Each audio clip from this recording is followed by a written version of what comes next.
பண்ணுறாங்க, நல்லா கொள்ளடிக்கிறாங்க. இதில் வந்து கேட்டுங்க, இந்த தாம்பரம் மாநகராட்சியில் எம்எல்ஏ, மேயர், துணை மேயர், மண்டலத்தன் இவங்க எல்லாம் சேர்ந்து கமிஷன் கட்டி இதை அடக்குது.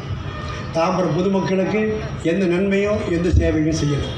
அதனால் பொதுமக்கள் வந்து இது ஏன் போட்டுக்கிற இந்த கூட்டத்தைன்னா, இந்த கூட்டம் வந்து மாவட்ட செயலாளர் போய் கேட்டோம், இல்லை உடனே போடுங்க, ஏன்னா பொய்யே எதை பேசுனாலும் பொய்யா இருக்கு. எதை அமைச்சர் சின்னியா வந்து என்ன கிழிச்சிட்டாருன்னு கேட்குறான் ஒருத்தர்.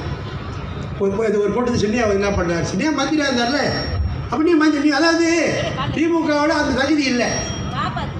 மியா வைத்தியலிங்கம், பம்பல் நல்ல தம்பி, என்ன தொடர்ந்து எஸ்ஆர் ராஜா இவங்கெல்லாம் எம்எல்ஏவாக இருந்தீங்களே, ஒரு ஆளாச்சு மந்திரி. அப்படிதான் இப்போ ஒன்றும் இல்லை, பல லட்சம் பேர் வேலை செய்கிறாங்க. நீ என்னத்தை கொண்டாந்து சொல்லு, ஒன்றுமே கொண்டாடாது, அதை பண்ணி இதை பண்ணுறது என்ன அர்த்தம்?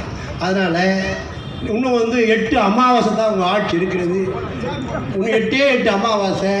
அதனால் சீக்கிரமாக இதை பண்ண, சீக்கிரமாக ரெடி பண்ணி வச்சிங்க. வார்த்தையே தவிர்த்தெல்லாம் பேசாதீங்க, மரியாதையாக நாகரிகமாக பேசணும்.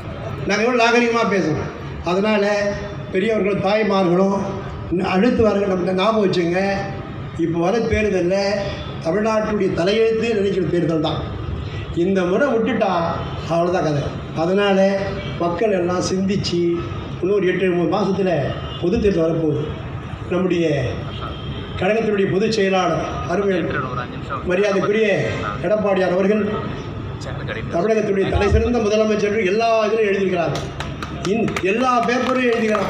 ரிப்போர்ட்டில் நார்த் இந்தியாவில் ரிப்போர்ட்டில் கூட தமிழ்நாட்டில் வந்து அவர் இருந்த ஆட்சி பொற்கால ஆட்சின்னு சொல்லிக்கிறார். அந்த பொற்கால ஆட்சி மீண்டும் மலரணும். அதாவது இந்த ஆட்சி தொடர்ந்தா ரஜினிகாந்த் சொன்ன மாதிரி ஆண்டவனாரோடு காப்பாற்ற முடியாது, இனிமேல் ஆட்சி வந்தாகும்.